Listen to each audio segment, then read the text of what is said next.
अंबाजी भगवान शिव से विलग होकर अपने शरीर को भस्म किया, हिमालय के यहां जाकर के पार्वती जी के रूप में प्रकट हुए।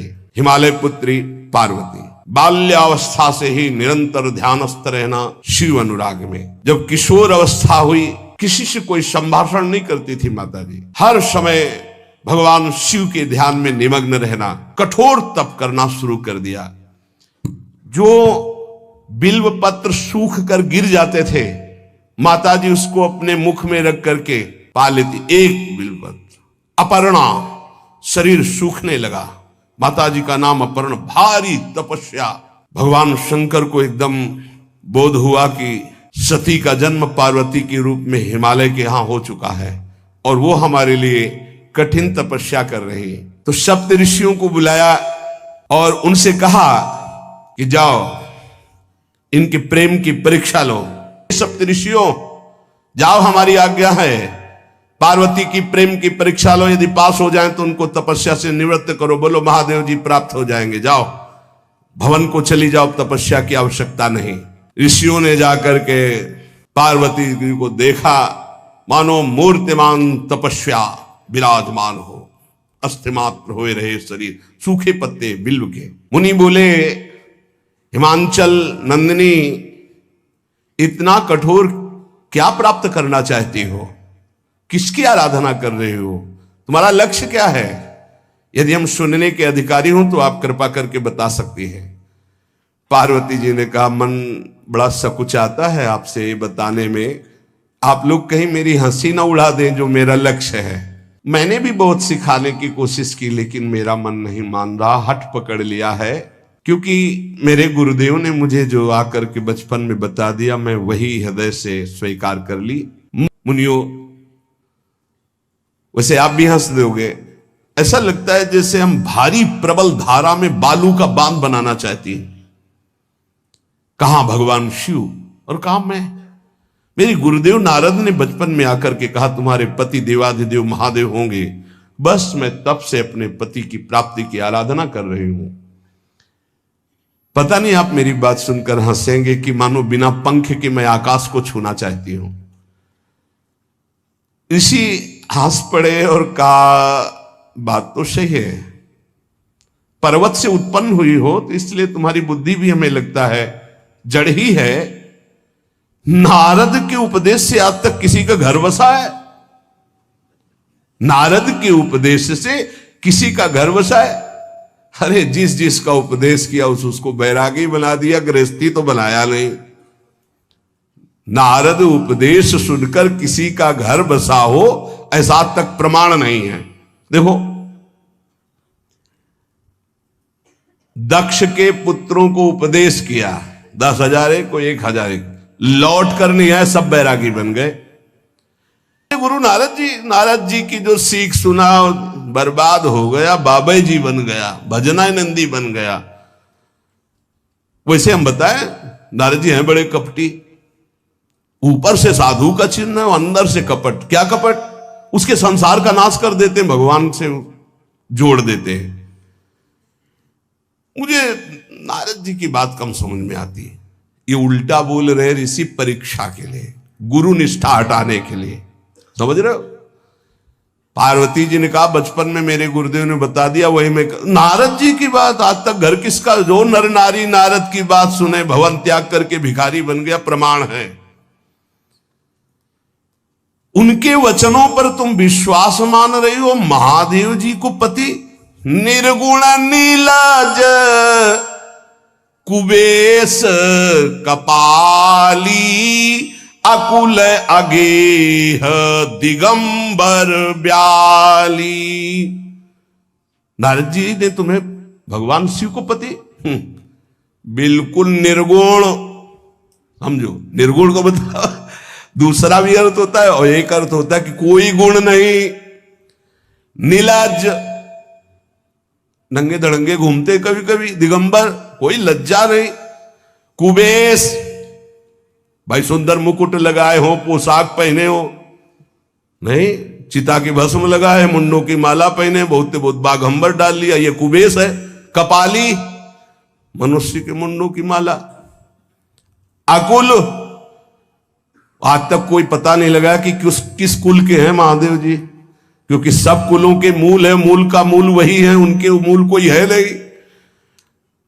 आगे एक दीवाल नहीं है, 60,000 योजन का एक बरगद का पेड़ है, उसी के नीचे रहते 60,000 योजन, 1 योजन 4 कोस, 1 कोस 3 किलोमीटर।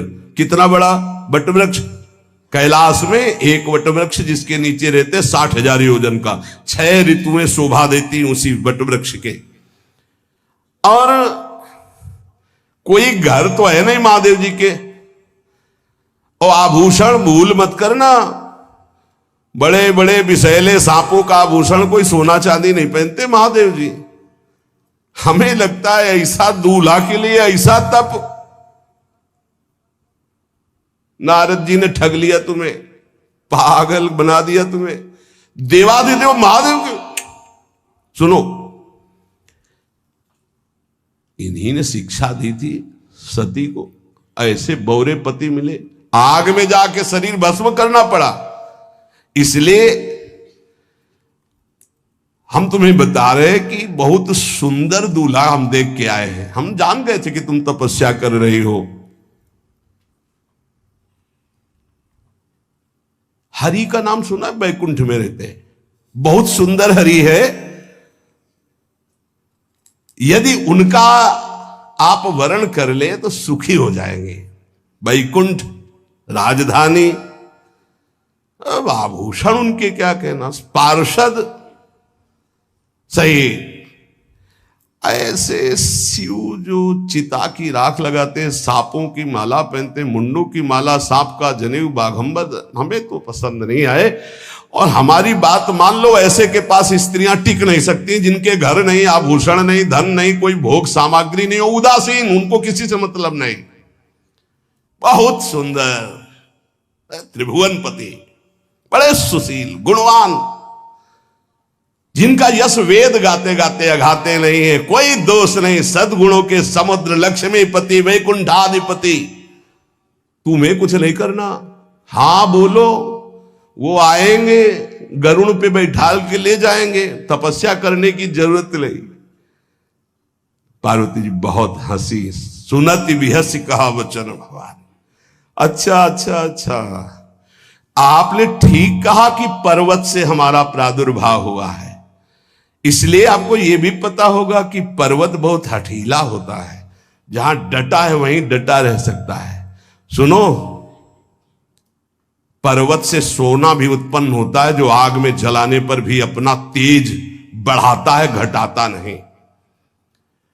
तुम मेरे गुरुदेव के प्रति ऐसा बोले कि वो जिसको उपदेश करते हुए उसका घर उजड़ जाता है, तो बसो भवन उजरो नहीं डरो, पर नारद बचन न मैं परिहरऊं। अपने गुरुदेव के एक भी शब्द को मैं नहीं काट सकती, चाहे मेरा जीवन रहे या ना रहे। बसन हमारा और हमारा भवन, हमारा श्रृंगार, हमारा सर्वस्व, ये मिले या ना मिले, पर हमारे महादेव जी मुझे मिले। तुम आभूषणों की, वसन भूषण की बात कर रहे हो, ग्रह की बात कर रहे हो, पद की बात कर रहे हो।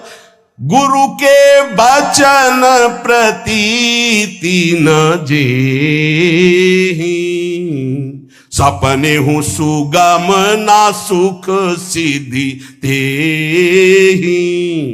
एक बात तुम्हें बता दूं सप्तऋषियों, जिसे अपने गुरुदेव के वचनों पर विश्वास नहीं, गुरुदेव का भरोसा नहीं, उसे कभी कोई सुख और सिद्धि कदा प्राप्त ही नहीं हो सकती।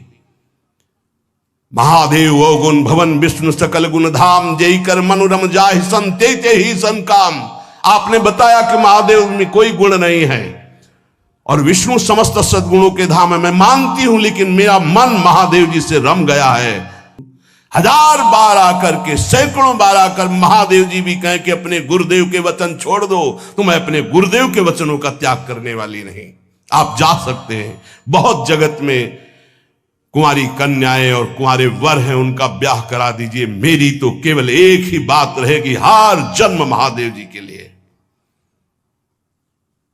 समस्त सप्तऋषियों ने साष्टांग दंडवत की और कहा, जगदम्बा आप नित्य शिव की अर्धांगिनी, भगवान शिव ने ही मुझे भेजा था आपकी परीक्षा के लिए। जाओ भगवान शिव सब जान रहे हैं, ब्याह पक्का, अब आपको तप करने की जरूरत नहीं है। करके सप्तऋषि गए हिमांचल से, कहा सादर अपनी कन्या को लिवा लाओ और ब्याह की तैयारियां शुरू करो। महादेव जी ब्याह के लिए पहले से ही राजी हैं और समस्त देवता ब्रह्मा जी आदि उनके पास जा रहे हैं प्रार्थना करने के लिए। इधर जब पार्वती जी को लेकर हिमालय अपने घर पे आते हैं, तब भगवान विष्णु, समस्त देवता, ब्रह्मा जी कैलाश पहुंचे, जहां भगवान शिव विराजमान थे। सबने स्तवन किया और कहा प्रभु बहुत दिन से एक लालसा है। भगवान विष्णु, ब्रह्मा जी, समस्त देवताओं ने कहा प्रभु हम सबके मन में एक उत्साह है, आप दूल्हा हो, हम सब बराती हो, आपका विवाह देखना चाहते हैं। प्रभु ये उत्सव देख ले तो हमारा जीवन सार्थक हो गया, आप हां बोलो। कामदेव के मद को चूर करने वाले आपको दूल्हा रूप में देखना चाहते हैं हम सब। स्वामी का स्वभाव होता है सेवक को सुख देना। पार्वती जी ने अपार तप किया है आपके लिए, आप उनको अंगीकार कीजिए। भगवान विष्णु, ब्रह्मा जी की प्रार्थना सुन करके भगवान शिव जी ने कहा तथास्तु, ठीक है ब्याह पक्का। देवताओं ने नगाड़े बजाए, फूलों की वर्षा होने लगी, देवाधिदेव महादेव की जय के नारे कैलाश में गूंजने लगे। सप्तऋषि भगवान शिव के पास आए, कहा प्रभु बड़ी अनन्य है पार्वती जी आपकी, अखंड प्रेम है। हमने बड़ा छल करके उपदेश किया, लेकिन उन्होंने कहा कि मैं नारद जी का उपदेश नहीं त्याग सकती, करोड़ों जन्म लूंगी और हर जन्म महादेव जी के लिए। भगवान शिव जी की आंतरिक वृत्ति जो पार्वती जी की प्रीति की है उसे कोई नहीं जानता। बहुत विरह में रहे, ऐसा न समझे कि देवाधिदेव महादेव जी परम उदासीन है, नहीं। सती जी के वियोग में बड़ी विचित्र दशा महादेव जी की हुई थी।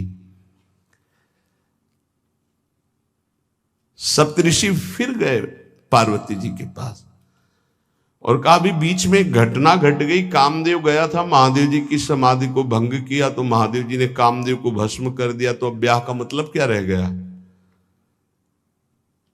भवानी ने कहा तो तुम क्या अभी तक भगवान शिव को कामयुक्त देखते थे क्या? क्या तुम समझते हो तुम्हारे जान काम अब जा रहा? अरे अब लग शंभु रहे सभी कारा। तुम्हारी नजर में अभी तक भगवान भिखारी थे और अब काम को भस्म किया है। अरे हमने भगवान शिव की आराधना की, हमरे जानी सदा शिव जोगी, अज अनवद्य अकामो अभोगी। मैंने तो शिव को सदा ही योग संपन्न ब्रह्मबोध देखा है। वचन और कर्म से, मन से मैंने यदि भगवान शिव को अपना स्वामी माना है, योगी, अजन्मा, अनिंद्य, काम रहित, भोगहीन, तो निश्चित मुझे प्राप्त होंगे। भगवान शिव के पास फिर सप्तऋषि गए, बोले प्रभु गजब की निष्ठा है, केवल आपके प्रति प्रेम है। ब्रह्मा जी ने लगन रची, सप्तऋषियों को बुलाया और कहा ब्याह दोनों तरफ, ये लड़की पक्ष की लगन, ये वर पक्ष की लगन। ब्याह तय हो गया, दिन नक्षत्र घड़ी, नगाड़े बजने लगे, देवताओं के लिए सुमन वृष्टि हुई। ब्रह्मा जी ने सबको बुलाया, हिमालय ने सबको निमंत्रण दिया, बड़े बड़े पर्वत भेंट लेके आ रहे हैं, बड़े बड़े रसनिधि समुद्र भेंट लेकर के आ रहे हैं। वहां भोजन पान के लिए हिमालय के पास कोई कमी थोड़ी थी, रस की नदियां बह रही थी, विविध प्रकार के रस, विविध प्रकार के फल, विविध प्रकार के भोग वहां सब व्यवस्थित किए जा रहे हैं। ब्रह्मा जी ने कहा देखो सबसे पहले नारायण की समाज रहेगी, दूल्हे की नहीं रहेगी, नहीं तो गाली ही पड़ेगी। हिमालय के यहाँ प्रवेश पाने के लिए बरातियों में सबसे पहले नारायण, फिर देवराज इंद्र का परिकर, वायु देवता, अग्नि देवता, सब देव, सबसे पीछे दूल्हा की बारात, दूल्हे की तैयारी हो रही भाई। चिता की भस्म, चिता की भस्म, जैसे पाउडर ले गए, पहले चिता की भस्म लगाई गई। अब जटाएं बांधी गई, जटा ऐसे त्रिभुवन का विनाश जब करना होता, जटा खोलकर जब तांडव करते तो कोई नहीं बचता। जटा कटा संभ्रमम भ्रमण निलंप निर्झरी बिलोलवी चिवल्लरी विराजमान मूर्धनि धगत धगत धगत जो ललाट पट्ट पावके। तीसरा नेत्र मानो विश्व का विनाश करने के लिए उसे पटबंद किए हुए विशाल जटाएं। जटा का तो मुकुट सवार आ गया। अब जटा बंध है का ऐसे सांप, ये मुकुट सांप, और कुंडल करिया और भूरी भी थी। हाँ, सोने चांदी के लिए डंक मार दे तो बेहोश हो जाओ ऐसे। पहिरे ब्याला, बाजूबंद छोटे फण वाले, है कोई पनिहा, कोई दुमहा ऐसे, और ऐसे जनेऊ वासुकी नाग, गले के माला भगवान का विभूत, ऐसा स्वरूप है। और शेर की छाल नीचे, शशि ललाट, द्वितीया का चंद्रमा, शशि ललाट, ये मुकुट द्वितीय का चंद्रमा, सुंदर सिर गंगा, भगवती गंगा, फवारे ले उठते जटा के बीच से गंगा जी। नयन तीन, माथे वाला बंद है, दो खुले हैं।